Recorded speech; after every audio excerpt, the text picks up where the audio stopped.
मनुष्य जीवन महत्वपूर्ण है। इस जीवन में कोई उद्देश्य तय करना और उस पर काम करना एक अलग बात है, लेकिन उस उद्देश्य के तहत लगातार काम करना, सफलताएं अर्जित करना और निस्वार्थ करना अपने आप में एक बहुत अलग बात है। इसका एक ताजा उदाहरण, एक सच्चा उदाहरण है पूर्व राज्य मंत्री योगेंद्र महंत जी। आप विश्व ब्राह्मण संघ के संस्थापक हैं और इस वक्त हमसे सामना में चर्चा कर रहे हैं। योगेंद्र जी, बहुत स्वागत है आपका हम साधन मध्य प्रदेश में। और चूंकि हर इंटरव्यू की शुरुआत ऐसी होती है कि आपका किस उद्देश्य को आप साथ में लेकर आप आगे बढ़े, विश्व ब्राह्मण संघ की जो आपने स्थापना की है उसके पीछे आपका उद्देश्य क्या था, और इस वक्त उस संघ का नेटवर्क पूरे देश में किस तरह का हो गया है? निश्चित रूप से 2005-2006 के बीच में विश्व ब्राह्मण समाज संघ के नाम से एक संस्था का गठन किया गया था, जिसका मेन उद्देश्य था ब्राह्मण समाज के उन वंचित, उन निर्धन लोगों की मदद करना, उन लोगों को सामाजिक, आर्थिक और शैक्षणिक आधार पर उनकी मदद करना, संगठन के माध्यम से मदद करना और शासन प्रशासन से उन्हें क्या उचित मदद हो सकती है, क्योंकि वे वर्तमान समय में पूरे देश में ब्राह्मण समाज जो है वो सभी के निशाने पे भी है, राजनीतिक रूप से और सामाजिक रूप से और शैक्षणिक रूप से ब्राह्मण समाज हमेशा उच्च स्तर पर रहा है।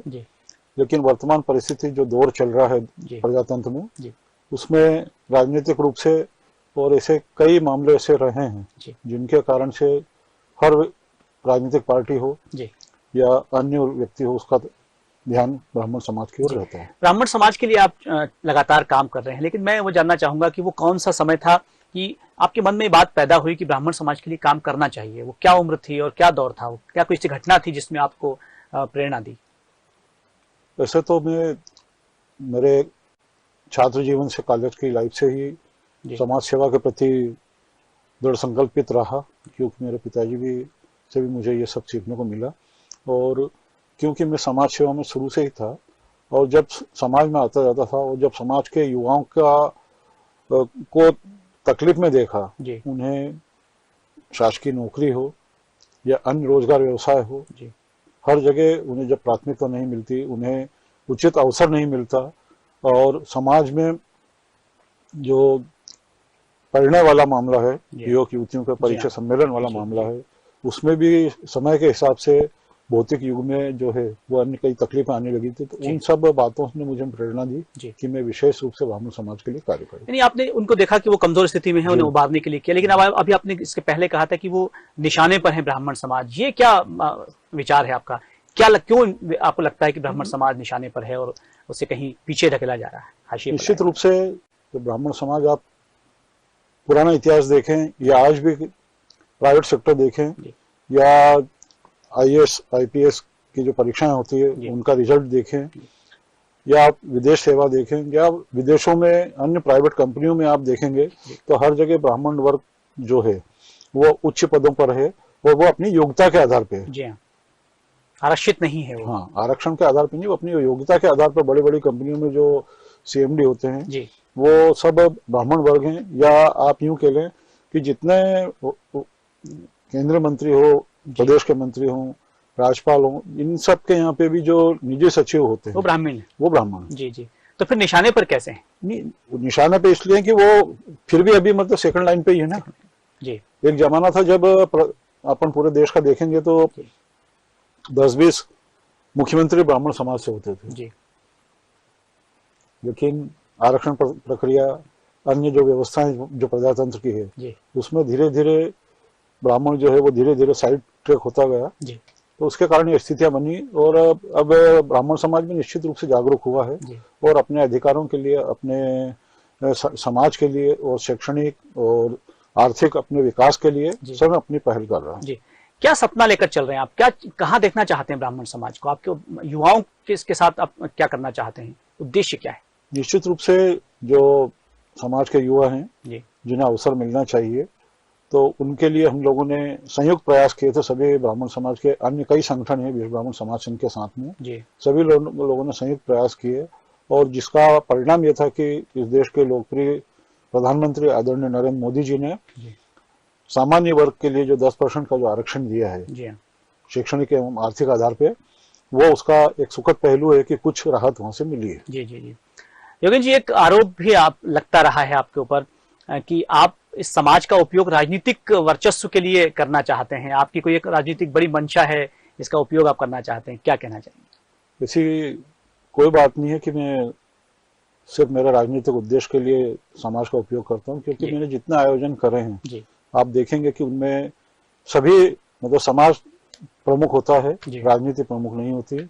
किसी एक राजनीतिक दल के अतिथि भी नहीं होते, सभी दल के अतिथि होते हैं। जी और वो जिसको अपन बोले संवैधानिक पद वाले अतिथि होते हैं, राज्यपाल हों जी या आपके विधानसभा अध्यक्ष हों या इसे जो भी पद पे बैठे हैं, केंद्रीय मंत्री हो, जो भी हैं, तो वो क्योंकि वो भी वर्तमान स्थिति में जी प्रमुख पदों पे हैं जिनसे कि समाज को फायदा मिल सकता है, इसलिए उन्हें आयोजन में बुलाया जाता है और उनसे कहीं ना कहीं जो समाज को है, जो समाज का जो युवा वर्ग है जी या अन्य वर्ग हैं जिनको किसी प्रकार की मदद की है, तो वहां से मदद मिलती है। जी।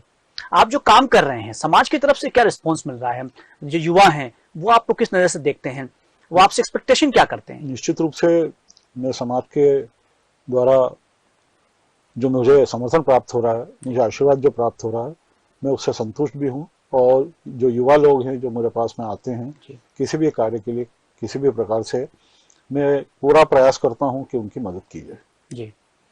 आप कभी देश में, उत्तर प्रदेश में दिखते हैं, कभी महाराष्ट्र में दिखते हैं, कभी राजस्थान में दिखते हैं, और हर जगह आप कार्यक्रम करते रहते हैं। इतना बड़ा नेटवर्क जो आपने पैदा किया है, तैयार किया है, इससे समाज के वर्ग को कोई क्या, जो ब्राह्मण समाज है, क्या उसको कोई फायदा मिला है? कोई आर्थिक रूप से वो सुदृढ़ हुए हों, रोजगार उन्हें मिला हो?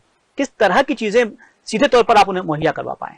निश्चित रूप से जब पूरे देश के विभिन्न प्रदेशों में हमने विश्व ब्राह्मण समाज संघ का जो संगठन, जो ढांचा तैयार किया है जी उसके माध्यम से वहाँ के हर क्षेत्र के जो हमारे ब्राह्मण वर्ग है वो जागरूक हुए हैं और वो शासन की विभिन्न जो योजनाएं हैं, रोजगार उन्मुख योजना के लिए या परिवार के मदद की योजना के लिए, वो काफी योजनाएं केंद्र की और प्रदेश सरकारों की, वो जागरूक होने से उन योजनाओं का सीधा सीधा फायदा अब ब्राह्मण समाज के युवा वर्ग उठाने लगे हैं, उनकी महिलाएं हैं वो भी उठाने लगी हैं।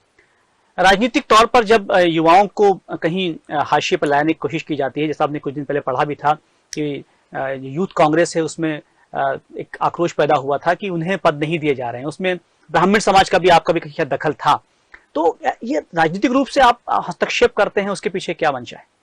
निश्चित रूप से जब समाज में हम कार्य करते हैं तो हमारा इस पर भी फोकस होता है कि राजनीतिक दलों में भी हमारे समाज से हमारे सक्रिय लोग जो हैं समाज में, वो राजनीतिक दलों में अपना प्रतिनिधित्व पैदा करें और वहां पर जाकर वो समाज के लिए भी कार्य करें और आम जनता के लिए भी कार्य करें। क्योंकि ब्राह्मण हमेशा जो है उसने अकेले अपने लिए नहीं, सभी वर्गों के लिए, सभी समाजों के लिए सोचा है।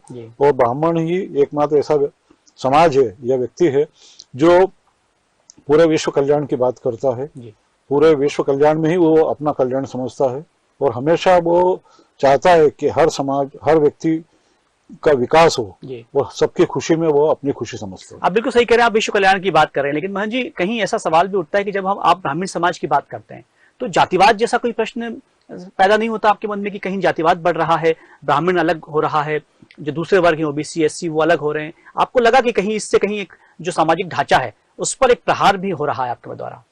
नहीं, ऐसी कोई बात नहीं है। उसका मैं आपको कई उदाहरण देके भी बताता हूँ कि विश्व ब्राह्मण समाज संघ ने सामाजिक समरसता के ऐसे कई कार्यक्रम किए हैं, रविन्द्र नाट्य इंदौर का हो या भोपाल के हो, जहाँ पर आयोजक विश्व ब्राह्मण समाज संघ है और अन्य समाज की भी जो प्रतिभाएं हैं। अभी आदरणीय राज्यपाल मंगू भाई जी पटेल 22 अक्टूबर को इंदौर आए थे। रविन्द्र नाट्य में एक गरिमामय समारोह था, प्रदेश स्तर की विभूतियों को सम्मानित किया गया था। उसमें अन्य वर्गों की भी जो विभूतियां थी, वो बोले यादव समाज हो, राजपूत समाज हो या अन्य कोई सा भी आदिवासी समाज, सब वर्गों की जो विभिन्न विभूतियां थी, जो जिन्होंने अपन कह सकते हैं कि एक्स्ट्रा ऑर्डिनरी काम किया होगा समाज के लिए, समाज के लिए जो सेवाएं की, उन लोगों को भी वहां पे सम्मानित किया गया था उसी मंच पे। तो ऐसा कोई बात नहीं है, हर समाज को अपने स्वयं की, अपने समाज के लोगों की विकास करने की, उन्हें जागरूक करने का अधिकार है। और उसके साथ में सबसे, क्योंकि अपन जिस देश में रहते हैं यहाँ प्रजातांत्रिक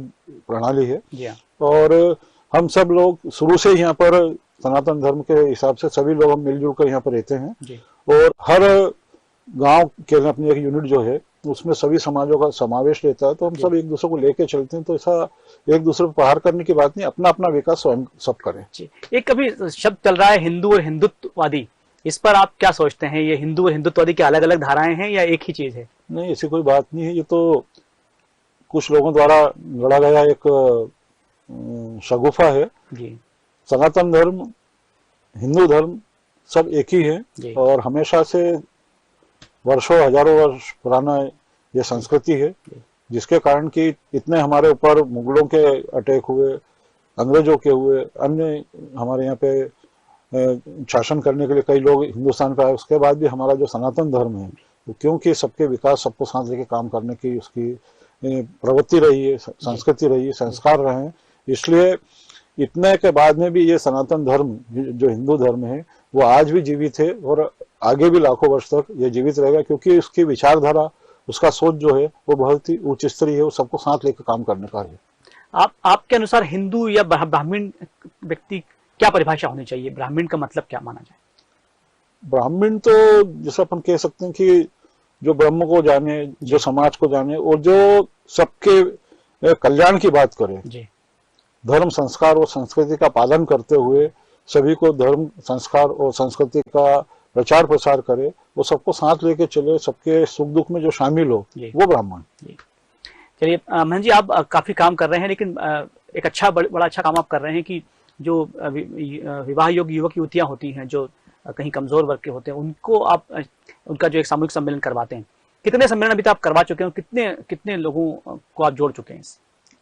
निश्चित रूप से प्रतिवर्ष मतलब मध्य प्रदेश और देश के अन्य प्रदेशों में कई सम्मेलन हुए और तकरीबन मतलब 70 से अधिक सम्मेलन इन 10-12 सालों में अलग अलग जगह हुए हैं और कम समय में भी होते हैं और सभी दूर ब्राह्मण समाज के युवा युवती जो हैं वो बढ़ चढ़ कर भाग लेते हैं और उसमें हमारा खंडवा का जो सम्मेलन होता है, अंतर्राष्ट्रीय स्तर का जो खंडवा सम्मेलन होता है, वो पूर्ण रूप से निःशुल्क होता है। न प्रविष्टि का शुल्क लिया जाता है, न भोजन का कोई शुल्क लिया जाता है, न आवास का कोई शुल्क लिया जाता है, न आने जाने को उनको बस स्टैंड से रेलवे स्टेशन से आने जाने की सुविधा भी उपलब्ध कराते हैं। और उसका अपने आप में 11,000 से अधिक प्रविष्टियां हमें प्राप्त हुई 2019 में। उसका वर्ल्ड रिकॉर्ड बना। वो अपने आप में ये सिद्ध करता है कि समाज का, हमारे संगठन को बहुत ही ज्यादा आशीर्वाद, समर्थन प्राप्त है और सभी लोग उस एक प्लेटफॉर्म पर आकर अपने विवाह युवक युवतियों के लिए अपनी तलाश वहां पर पूर्ण होती है उनकी। मान जी, पीढ़ियां चूंकि बदलती हैं, उस लिहाज से वैचारिक जो जीवन शैली है बदलती है, वैचारिक प्रक्रिया बदलती है। इस वक्त जो यूथ है, जो 20-22 साल का जो व्यक्ति है, क्या वो भी ब्राह्मण या ब्राह्मणत्व की बात कर रहा है? उसके मन में क्या है, या वो कोई अलग बात कर रहा है? आप तो चूंकि उनके बीच में हैं तो आप समझते होंगे। निश्चित रूप से समय के हिसाब से जो युवा वर्ग है वो अपने धर्म के प्रति भी जागृत हुआ है।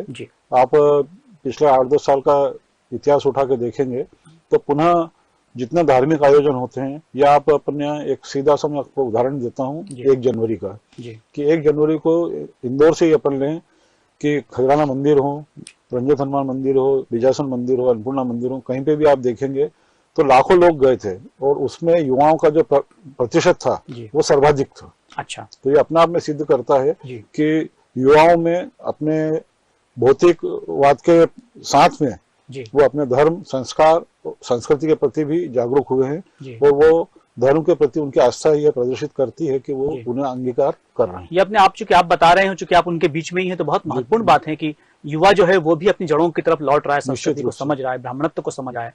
और जैसा आप बता रहे हैं कि ब्राह्मण का मतलब ये कि जो जिसके अंदर ब्रह्म हो, जो पूरी दुनिया के बारे में बात करे, जो वसुदेव कुटुंबकम की बात करे, शायद वही ब्राह्मण है। एक अंतिम प्रश्न है और चूंकि बहुत ईमानदारी से मैं इसका जवाब चाहूंगा आपसे। यदि आपको किसी पार्टी के द्वारा किसी पद के लिए कहा जाता है या चुनाव के लिए किया जाता है, चूंकि अभी रिकॉर्ड भी हो रहा है सावधान न्यूज़ में, तो ये बात बहुत महत्वपूर्ण हो जाती है, तो आप क्या उसे स्वीकार करेंगे?